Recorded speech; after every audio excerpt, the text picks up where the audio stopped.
We are live. Hold on, I'm gonna read.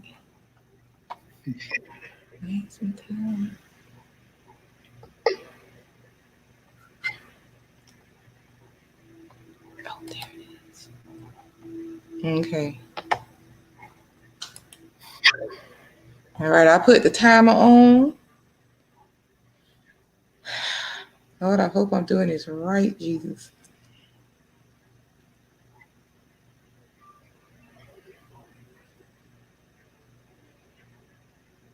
You are. You got Yeah, it. okay. I see the timer.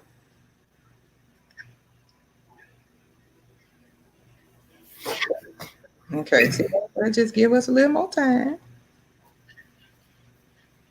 And then I'm gonna go into the intro and then I will see if I could time this baby ever so perfectly. I got a timer, y'all.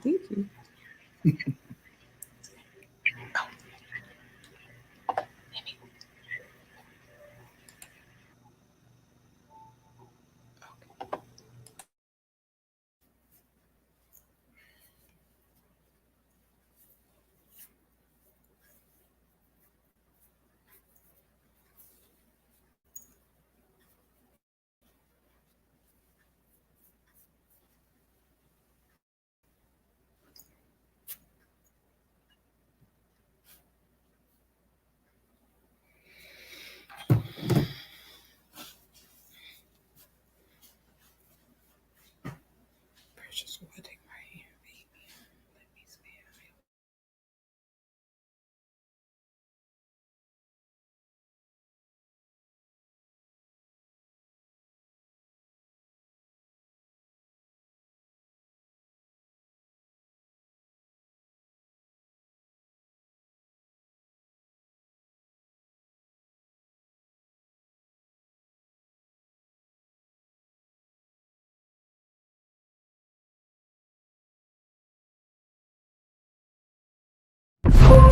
This is Naishanda, founder of Save 1000 Lives, a 501c3 nonprofit organization. Our mission and purpose is to educate the multicultural community, address the myths concerning organ donation, and also register 1,000 people to become organ donors. To become an organ donor, register at donatelifeflorida.org. You can also support the mission by donating funds on Cash App Save 1000 Lives. And for more information, email us at save1000livestour@gmail.com. And don't forget to follow us on all social media platforms.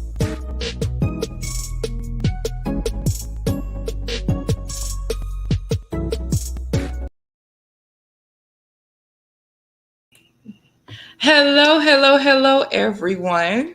Welcome to Transplant Talk with Naishanda Larimore. Thank you all so much for being here. I am super excited. If you don't know who I am the founder of Save 1000 Lives and now the host of Transplant Talk. We are talking everything about transplants. Okay. A lot of people, don't know I've got into this career because of my late husband, Leonard Wayne Larimore. We started this journey together. He went on to be with the Lord. He met his demise on April 25th, 2018. And so, in his honor and memory and his legacy, I've decided to keep his memory alive. And so, we've started Transplant Talk. I want to be able to talk to everyone or anyone who is waiting for a transplant or that person has had a transplant. So this is absolutely, definitely near and dear to my heart, and I cannot wait to have more guests, on the show. I can't. I'm looking at everyone that's commenting right now. Hello, everyone. Hi, Steve. Hello, Danielle. Hello, Carolyn. Hello, Dedrick. I see all of these names. So I see we have some fans because, oh my goodness, the president and the first lady of Mayo Clinic is here with me today.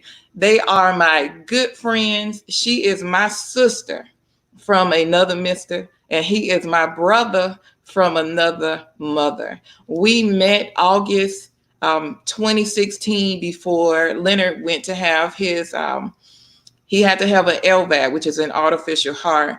And we met this amazing, God-fearing, loving couple. And since that day we've met, they have never left my side. Carol is definitely an angel, because anytime I needed her, I had, some kind of way of thinking, Carol would send me a text message. Like, she literally was attached to my tears. I don't know how God did it, but he did such an amazing job with, these two loving people. So without further ado, I would like to bring on Carol and Solomon Griffin. Solomon is a heart transplant recipient, and Carol is everything. She's the wife, she's the caregiver. She has a slash behind her name. We are both educators as well. And so our relationship, our sisterhood just meshed so well. So I'm going to bring them on right now. And guys, just welcome them in, and please, please, please share the broadcast. Do watch parties, whatever you feel necessary to do. I appreciate it. Thank you so much. So I'm going to add them on now. Hello, family. Hello. How you doing? I'm good. You see all your fans. I don't know if you can see all of the people that's on. Oh, Kibo. Hey, Kibo. We love you. Our Mayo family. You will always be Mayo family to me.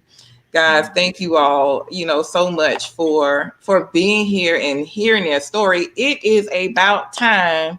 The Griffin story is told. I'm so delighted that they chose Transplant Talk to tell their story. It probably should be a movie, what they experienced. But I'm going to just let them come on. And guys, I will start asking, the questions right now is, so let's just see, how long have you two been together? Just so people will know. 27 years. We've been married for 27 years. Married for 27 years. God is good.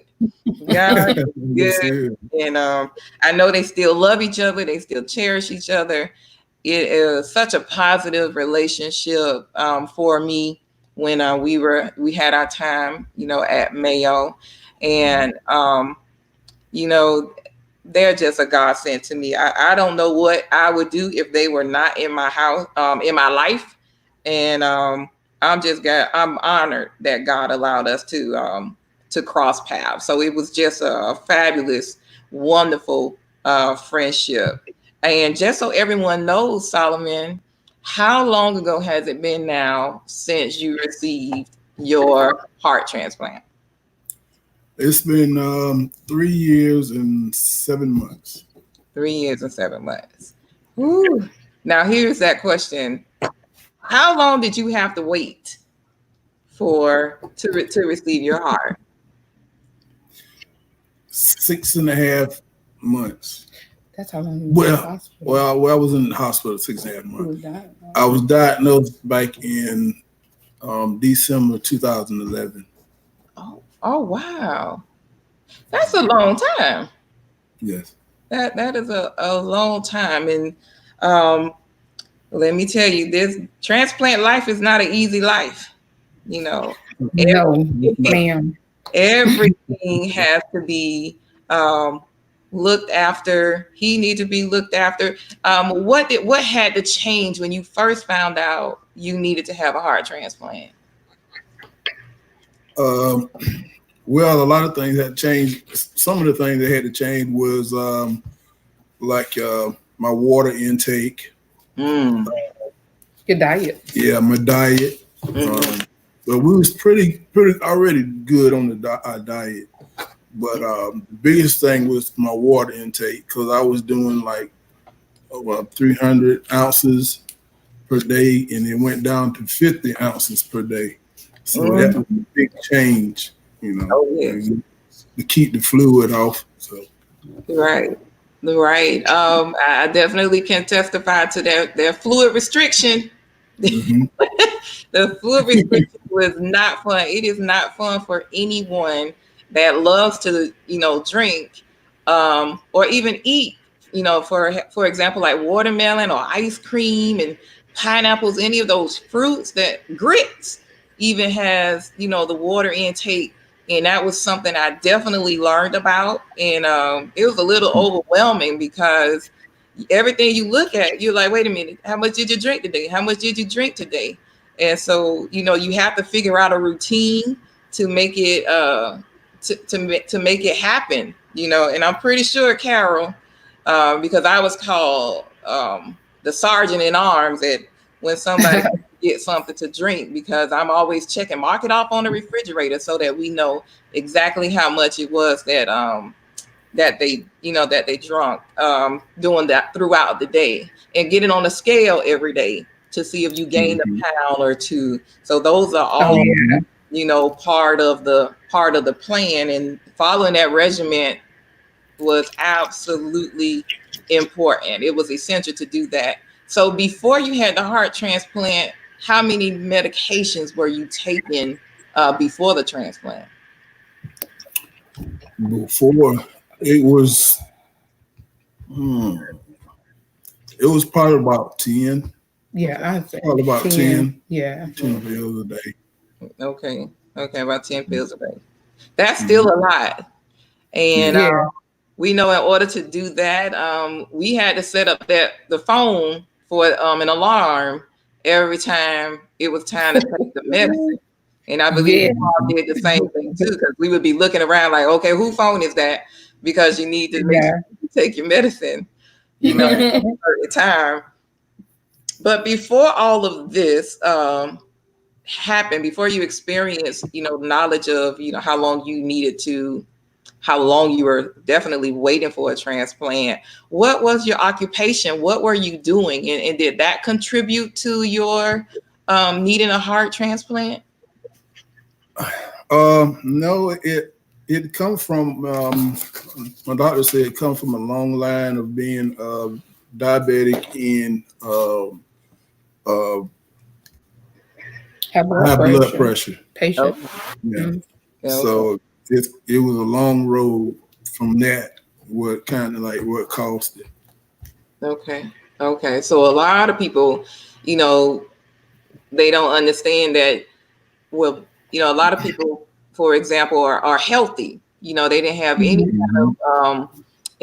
kind of problems, any medical problems, but they still, end up having to have a heart transplant or needed a heart transplant. So I just wanted to make sure that, people fully understand that, there are different side effects or different ways for you to be able to develop congestive heart failure. And, people don't necessarily do that. But let me also ask you this. Was this also in your family history? Was anyone in your family had high blood pressure, diabetic, congestive heart failure? Was that an issue in your family at all? Yes, it was. My mom's, which was my grandma, she said she passed of congestive heart failure. She was like 40, 41. Oh, wow. That's my young. father. Yeah, my father passed from a massive heart attack. So, and yes, we have high blood pressure and diabetic that runs in our family. Okay. You got diagnosed at the age of 42. Yeah. I got diagnosed at the age of 42. Okay. Wow.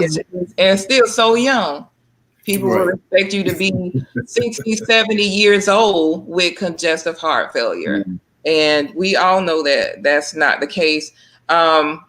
So before you went to the doctor, before you were diagnosed, were you sick? Did you feel, anything wrong with you? Yes, I had swelling in my feet and my ankles. Oh, okay. And they treated me for it. They gave me a diuretic for that. Okay.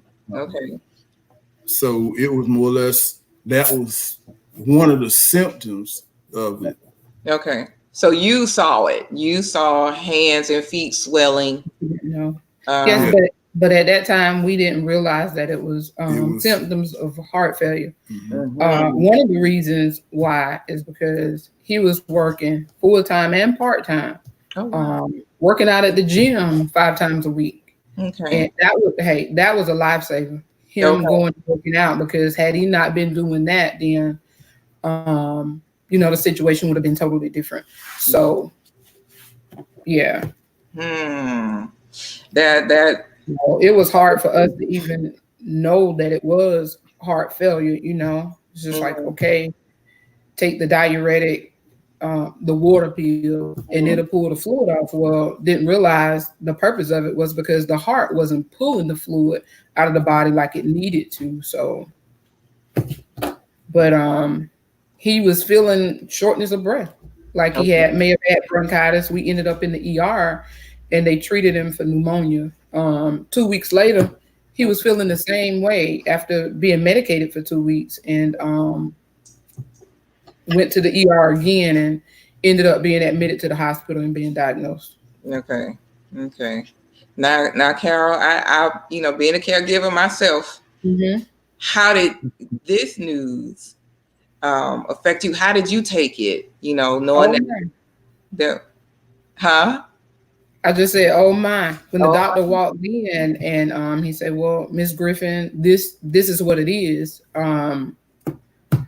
I was in awe. I didn't know what to say. I felt numb. Didn't know what to think at the moment, because we just went from him working, being fine, to, okay, your husband is gonna need a heart. mm, Um, I mean, and he said, and the cardiologist in Tallahassee, he said he didn't want to release him from the hospital. He okay. said, if you don't hear from Mayo Clinic in 2 weeks, Hmm. um, then call me. And exactly 2 weeks from the day he was released from Tallahassee Memorial Hospital, we were back at Tallahassee Memorial, and he had to have emergency surgery and get a pacemaker and a defibrillator. Hmm. Mm. Hmm. So yeah, and Oh, then having 5 children at home, and they were 9, 16, 17, 18, and 20. mm, Going home coming home to them to explain to them what was going on, and being that our family is so close, hmm. it was tough, but at the same time, we have such a praying and powerful, faithful family Hmm. that instead of them being all down, I mean, we were shocked in the beginning, but once we got past the shock, even our children were Hmm. able to encourage us and help us to stay Hmm. strong. Right, because I Yeah, was definitely wondering, how did you all it was prepare not the easy. children? How did you prepare the children for that news? That husband and wife conversation. Um, to because I know we had to take a step back for a second to say, how are we gonna Hmm. tell the kids that Yep. it's something, so that they are not scared. It was definitely Yes. it was a serious conversation to have with ourselves, Hmm. before telling them, and try not to make them nervous. And Yeah. that was real interesting that you said that was something to it was a challenge for us. So I definitely understand. I definitely sympathize with that, because it was definitely something special. And with being a new wife, that was Hmm. also like, wait, what? What do you mean? Like, what you mean you need a new heart? So um, I definitely get it. But Carol, how did you manage to balance home work? Because at that time, I know you were teaching. Yes. How did you manage Yes. home, work, and the hospital? Um, during the time of his hospital stay. Yes. Oh, let me tell you, a lot of prayer. Seriously, a lot of prayer, a lot of support from family and friends. My coworkers, they were all great. They encouraged me a lot. I needed it. I appreciated it. And not just my coworkers, but being that we're in such a small community and, everyone knows everyone and so many people knew about it. I got encouragement all the time. I got phone calls. I got home visits, texts, you name it. That helped me because during the time he was in the hospital, I was working actually all day.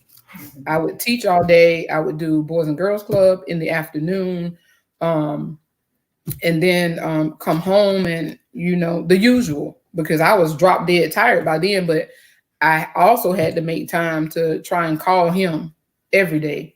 We stayed in touch every day, and I would go mainly on the weekends to visit, and couldn't go every weekend because my body was just tired. So, but we'd end up, I remember for his birthday back in July of 2016, we surprised him with an iPhone so we could FaceTime and actually get to see each other, when I couldn't drive down or whatever. So it was definitely hard. We hadn't been separated like that before. So it was tough. I cried on a lot of shoulders. But like I say, much prayer and strong faith is definitely worth it. And God took care of us, took care of me up and down the dangerous highways. And a whole lot of prayer, I'm telling you. And we had it from family, friends, people that didn't know us. I mean, we could feel it all over the place. Like, okay, we know people are praying for us because I'm still able to work and I didn't have to sign myself up, to get help mentally. I was able to go through with it. And my students in the classroom were awesome. Oh, they were awesome. They were just awesome. They knew what Miss Carol was going through, and Mr. Solomon. I mean, it was nothing for me to go in my classroom and one of the kids say, "Oh, Miss Carol, we prayed for you and your husband last night at Bible study." I mean, it was a network, an awesome network of people. That is awesome. That is amazing. And I don't, people really don't understand exactly what this entails and how traveling this road. I fully believe that traveling, everyone is on that road to transplant, but your ETA, what you see along the way, your destination to get there, everyone is different. And so that is why this was so important for me to be able to let you all tell your story. And, right now, I want to know what happened on the day you got the first call. The first call. Oh, man. The heart. So I'm gonna let you tell them, because I only lived that a small bit, but I want you to tell the people exactly what happened on that day, the first call. Notice the first. I will never ever forget it. He called me. We was talking, and he was like, "Okay, they came in and they told me not to eat dinner. And anytime they come in and tell you not to eat dinner, that means they have a potential organ for you." So I was like, okay. So I got all prepped. I already had a bag packed because we were told once he received his heart to plan to live in Jacksonville for 3 months because you can be no more than 20 minutes away from the hospital. So I had my bags packed. I was ready. I talked to my daughters and loved on them and say, okay, I have to go. So I leave out. I head to Jacksonville. I get there. I'm all excited. The doctors come in. They have him sign papers, the whole nine. And we were waiting. He was prepped and ready for surgery. And I recall the doctor saying, okay, we'll be back around 3 a.m. to get him to take him into the OR. I fell asleep waiting, anxiously waiting. I fell asleep. But he got a phone call. And I woke up. He got the phone call. And I'm thinking, that's the doctor saying, okay, we're ready. Well, he had a sad look on his face. And he said, Carol, the heart failed. They had ran tests to make sure the heart was good, whole nine. Well, the doctor went back and they decided to do one more test. When they did that one more test, the heart failed. Oh my goodness. I don't think I've ever been hurt like that before, to hear news like that. I bust out into tears. I cried. I know, for 17 hours. I cried. I was no help to him at all. His mom and sister came down. They were there. They sat in the room with him. I couldn't stand it. I ended up going and getting in my car at the time, and I just cried. Everybody was trying to call me to talk to me.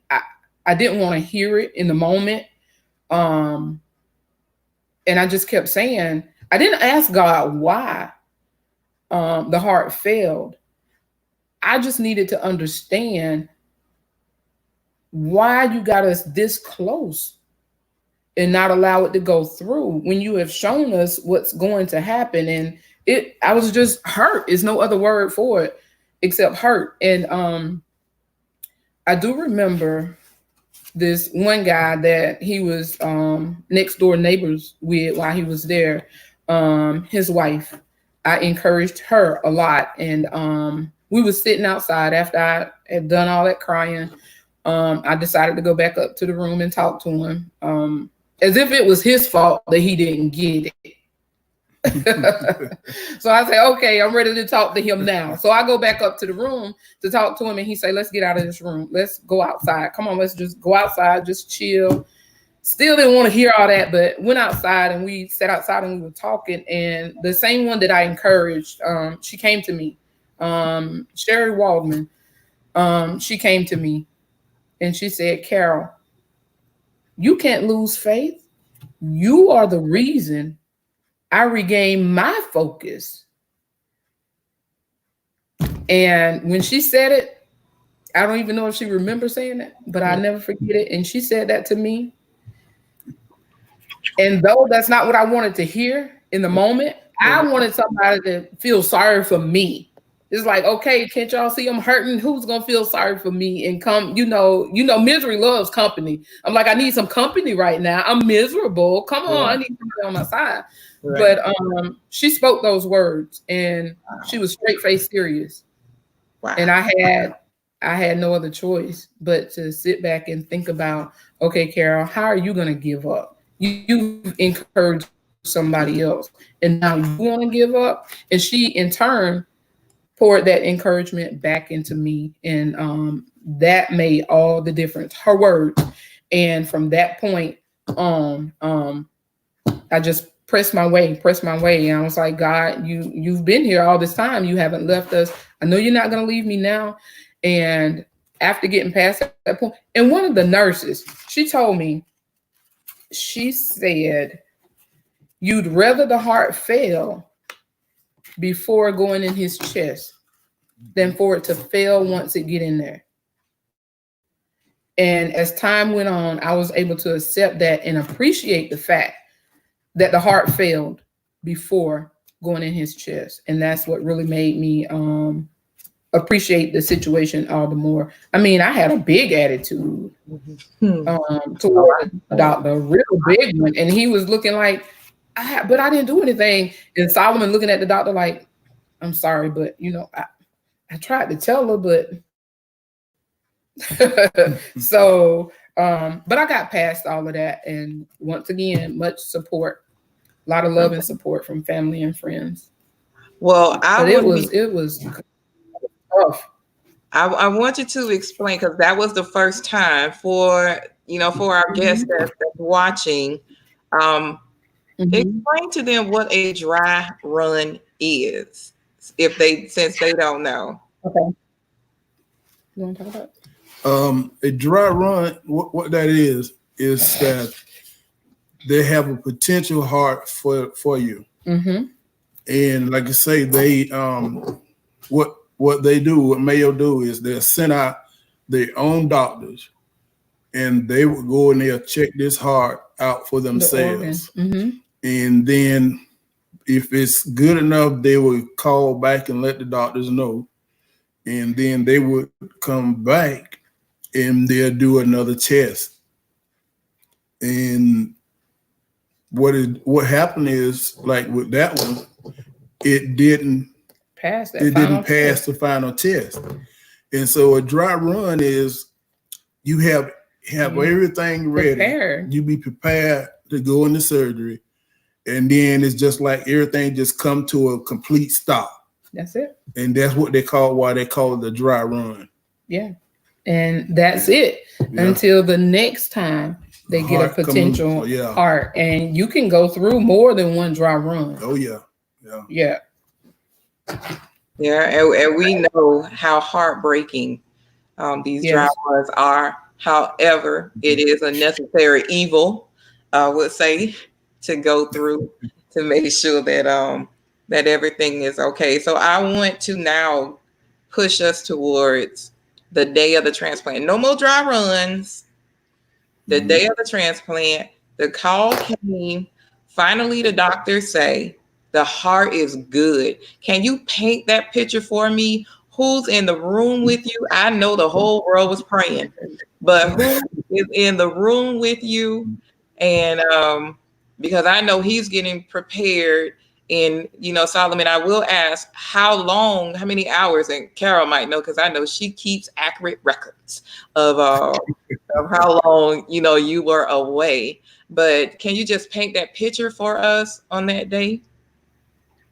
First, I'd like to say this part first. The dry run hurt me so bad. I told him, I say, listen, when they tell you they have a potential heart, call me, but I'm not coming. I say, when they get you in the operating room, tell them to call me, and then I believe it. And he said, well, okay. And the day of, he called, and I said, okay, all right. Tell them to call me when you get in the operating room. And he said, well, okay. And they called me. It was late one night. They called me. And I remember the nurse saying, okay, we have your husband in the operating room. I said, okay. But you hadn't cut him open yet. So, okay, I'll be waiting on the next phone call. And seriously, I wasn't there. They called me and say, okay, we have his chest open. And now he's on the, was it bypass they call it? I mean, through the whole, every step, they called me. But I was not there. I was so scared to go down, and I felt like, okay, what if it's another setup? What if it doesn't happen?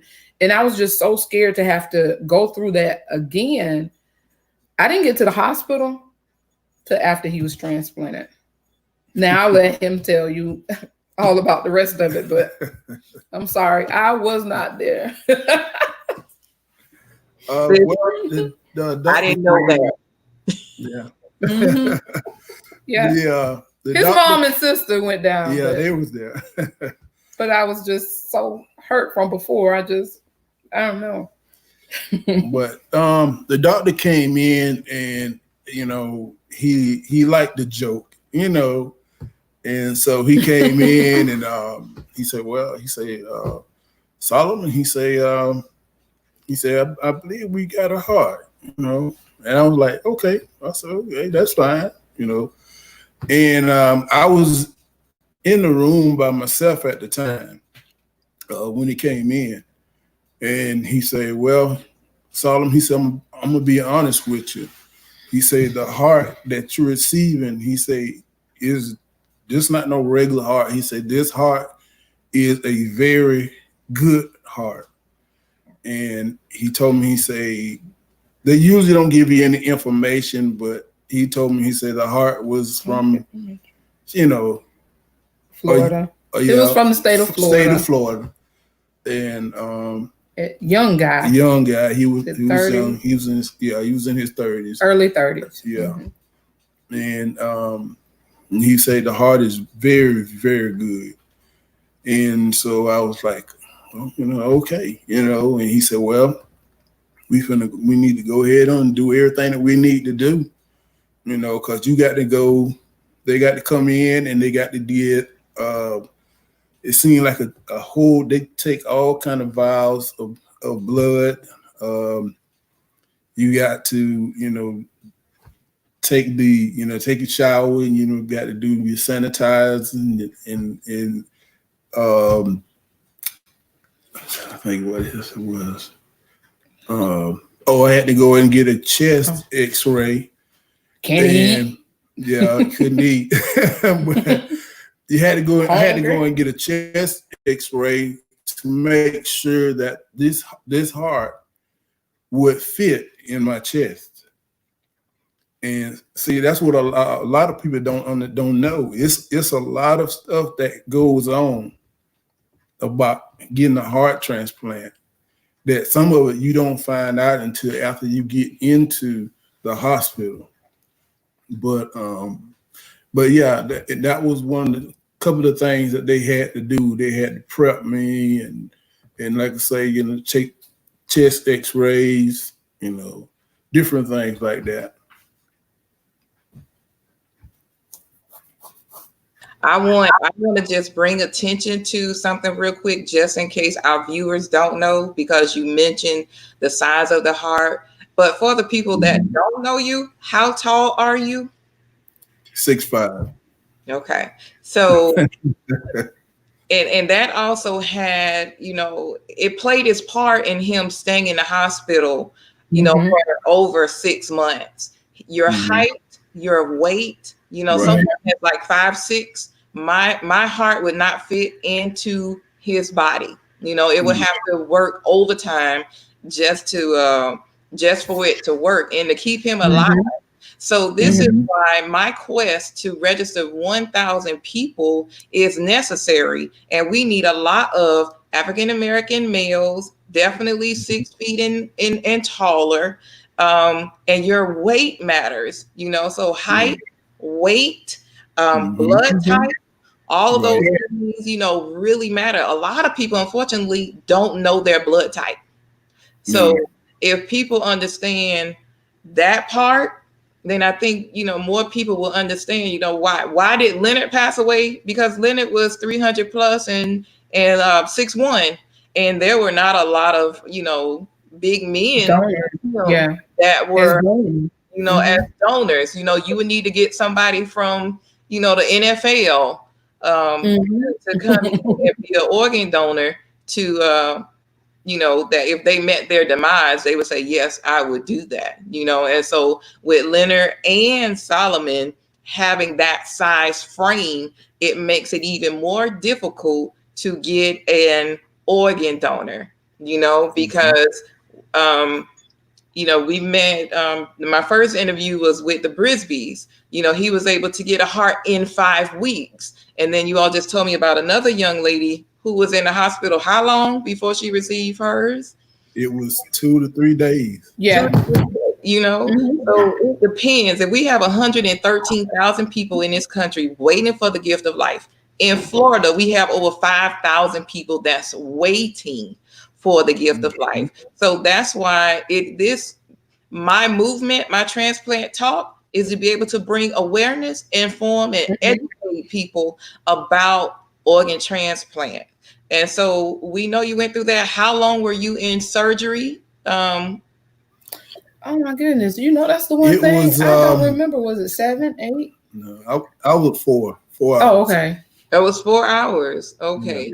Yeah. Some go longer than that. It can go 7, 8 hours because some people have more different difficulty or more advanced stuff that's going on with them that they have to go in surgery a little bit longer. But yes, mine was 4 hours. Right. So how long were you in recovery after that?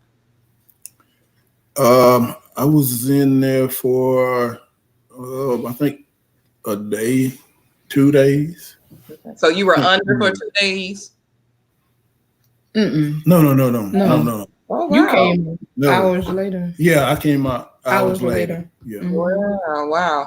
Okay. So, for the people that don't know that, you were affectionately known as the president, and Leonard was known as the mayor because you all have been there so long. And ladies and gentlemen, I have to tell you, when we first met him, I saw this tall frame man walking around Mayo, and he walked everywhere at Mayo. Everywhere, literally. Huh? Literally everywhere, the whole Mayo campus. Right. I mean, literally, everybody knew him. Everybody knew Solomon. And when anyone came to the hospital and they were coming to see Solomon, we would say, is that, he's a tall guy with the mask on his face? Listen, we're in COVID-19 stage right now, but Solomon was wearing that mask, before anybody that has had a transplant knows how to wear these masks. I guess they're N95. So he definitely knows about it. And I want to be able to have questions or answer questions if people have any. And I'm looking at the comments now. And I hope you all can see what they're saying, because praise the Lord, they are really doing, they're really doing amazing. I want you all to tell us now, like, how is life now after transplant?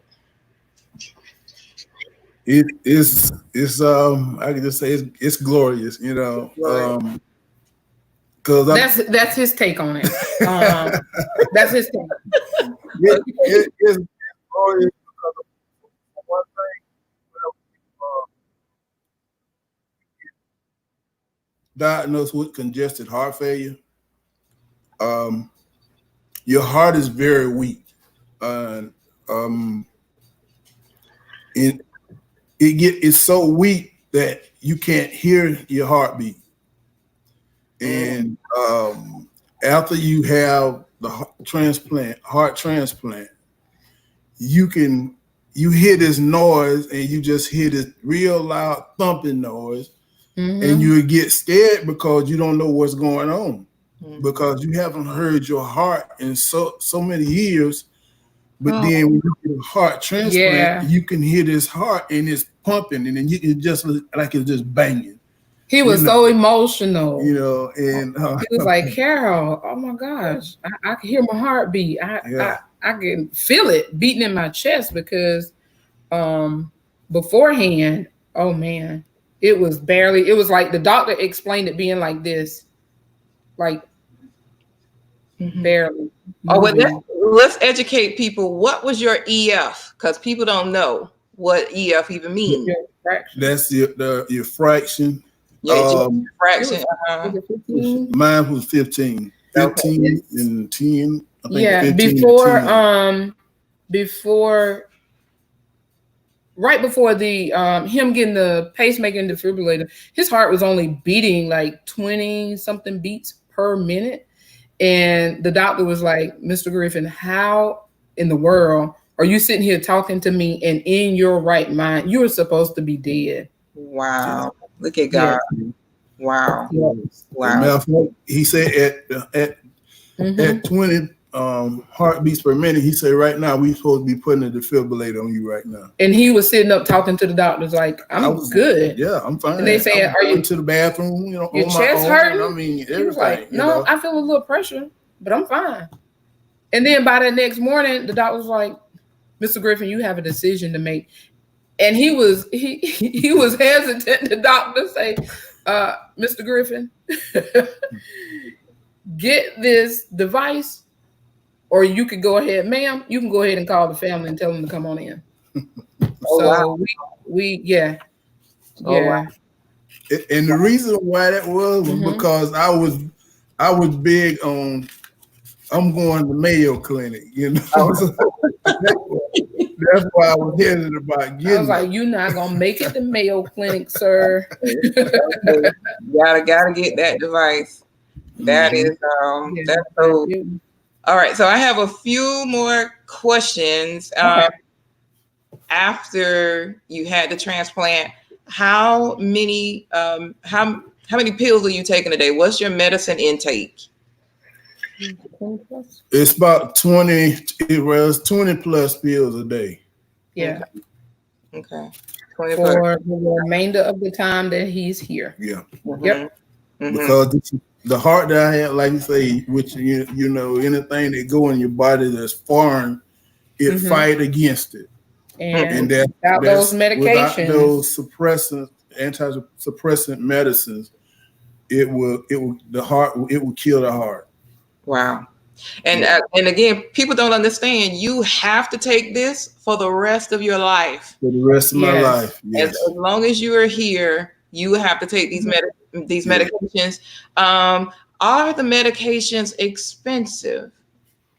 Yes, they are. Very expensive. And I feel like that's the part that they don't educate the recipients on, or the patients on, as much as they should, because one of his medicines, the rejection medicines, they definitely need, because without those, the body will reject that foreign organ, and they go into rejection and you die. I mean, so that's a must have. You got to have that. And I can remember coming out of the hospital, and we called for one of his prescriptions, and it was well over $1,000, and that was for one medicine, one of the rejection medicines, not to count all the other medicines that came along with it. So yeah, they can be very, very expensive. It gets better with time, but to start with, it's expensive, very. Mm-hmm. And so without insurance, it would probably be even more expensive. Yes, ma'am. Wow. You have to be a millionaire to be able to afford it without insurance. So I know, just for the people that are watching, if you knew all of this before, would you have still made the same decision? Like, yes, you would have. Like, okay, we need you. Right. We need you. Me and these 5 kids and your mom and everybody else, we need you. We just gonna pray, and we're gonna have strong faith, and we're gonna believe that God is gonna bring us through this. Yes, you gonna make it. He struggled with it, with getting a heart in the beginning, because he told the doctors, he was like, I'll take medication, and when the medication can no longer help me, I'll make a decision. And that's what happened. He took the medication from 2011 all the way up to 2016. And the average life of a person with congestive heart failure is 5 years. So it started to get a little scary. But they were straightforward. I can say that about Mayo Clinic. They were always straightforward and told us just straight up, didn't beat around the bush. And so he said, okay, the medicines have taken you as far as they can take you. It's time to make a decision. So I do know that was something we grappled with with Leonard. Okay, what are we going to do? How do we position ourselves to say, all right, somebody else has to pass away in order for me to live? So, that definitely is that's a game changer for, a lot of people. Yes. And so since we're coming close, and just in case somebody has any questions, and I think this is your son, he said, my lovely parents and Miss Carolyn. And I guess they're saying, yes, we do. We need you right here. And so everyone needs, the Griffins here. But here's a question. Have you had the opportunity to meet your donor family? No, I haven't. I reached out to them. I wrote them a letter. Yeah, you have to wait for a year. You have to wait before for you a can year. Reach out to them. You're right. Mm-hmm. But I did write them a letter, and they did respond. But it's a process that you have to go through. You go through what they call the curator. Mm-hmm. The curator is the one that goes and get the heart or either the organ. And when it comes to the donor, the family, he is the middleman. So when I wrote the letter, it had to go to the curator first, and the curator would try to get in contact with the family. So, and it's up to the family. And it's up to the family, and I respect that. I really wanted to meet the family. I really did, but respond. I understand what they're going through. The grief of losing losing a life. But we are so grateful for the young man being an organ donor. Yes, we're so grateful. So I want to play Oprah. If you could say anything to that family, and I know you wrote the letter, but what would you tell them? Because and we're going to just wrap this up. What off of your heart? What's on your heart to say to them? Maybe they'll watch this. Maybe somebody will pass it along to them. I think what I would say is I thank God for him being a donor, right. And I thank God for them also, because if it wasn't in the plan of God, it would have never happened. But like I say, I really wish that I could meet them or talk to them, because that's one of the biggest things that I always wanted to do. I wanted to meet the donor's family, and I wanted to express to them, and show my gratitude and my love to them. Yes, and I definitely appreciate them. I'm so grateful, and because of them, because of the donor and his selfless act of being an organ donor, we're able to move on and embark upon a new mission ourselves. So we're grateful, forever grateful. Amen to that. Because I'm definitely, I'm so grateful that you all are still here, and so I am asking you just one last time, if you could say anything to someone that is straddling the fence about becoming an organ donor, what words would you tell them? To think about others, be considerate of others. That's a selfless act of kindness. One person, one organ donor can save so many lives, and not just because of him receiving an organ. Even if he hadn't received that organ, it still opened my eyes to a lot of things, and it really makes you appreciate life. And who knows? We had no idea we'd even be having to have this conversation. No idea that he'd even get sick the way that he did. But he did, and because of organ donation, he got a second chance at life. So it's a selfless act, and why not? Why not? Every act of kindness, regardless of how big or how small, is a great thing to do. And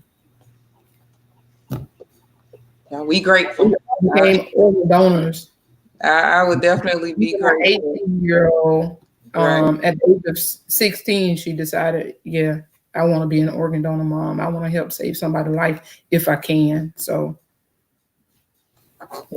And then there you have it. So just for, I'm a teacher, so I always love to make sure I educate people and I leave you with something.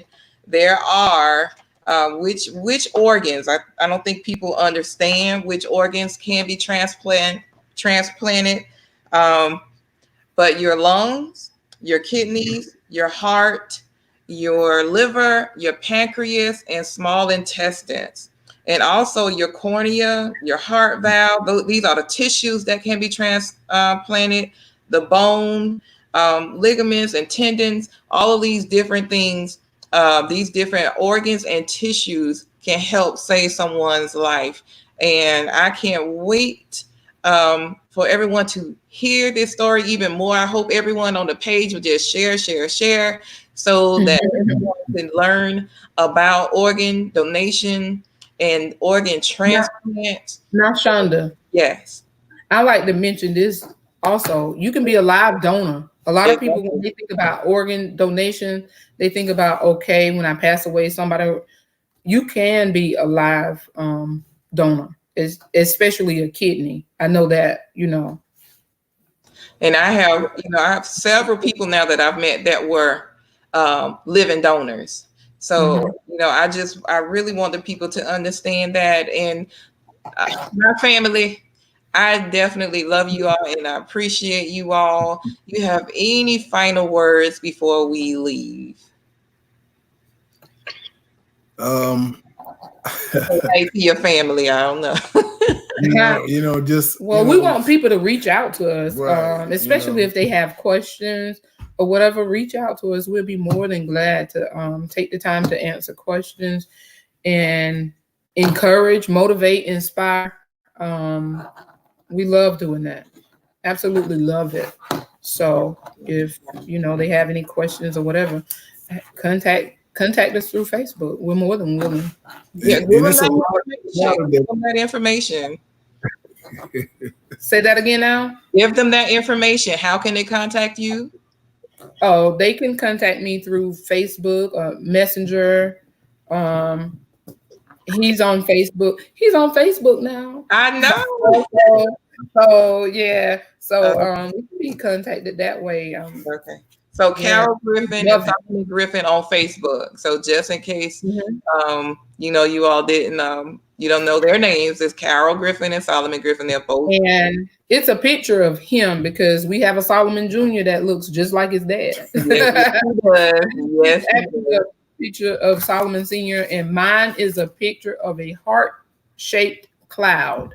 Okay. Yeah, I was seeing hearts everywhere. So yeah. And you always send them to me. So I am forever grateful. So thank you all so much for being a part of the show. My first live show. I am super happy.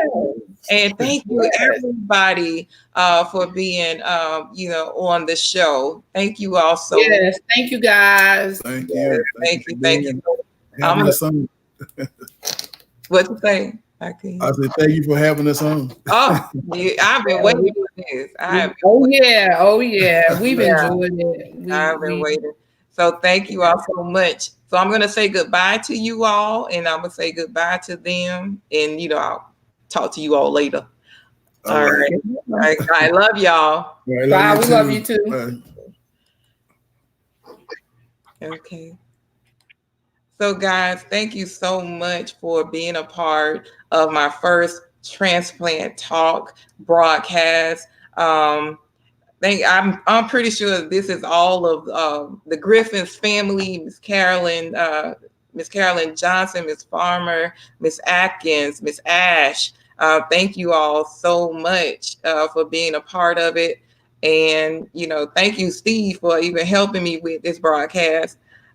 Getting me prepared. So if you don't remember anything, remember becoming an organ donor is the most selfless act that you can that you can give to someone. And I often thought, somebody needs to do something about this. And I was that person just to bring this knowledge and awareness. It is my job to inform, bring awareness, and educate. So thank you all. Until the next time, God bless you and good night.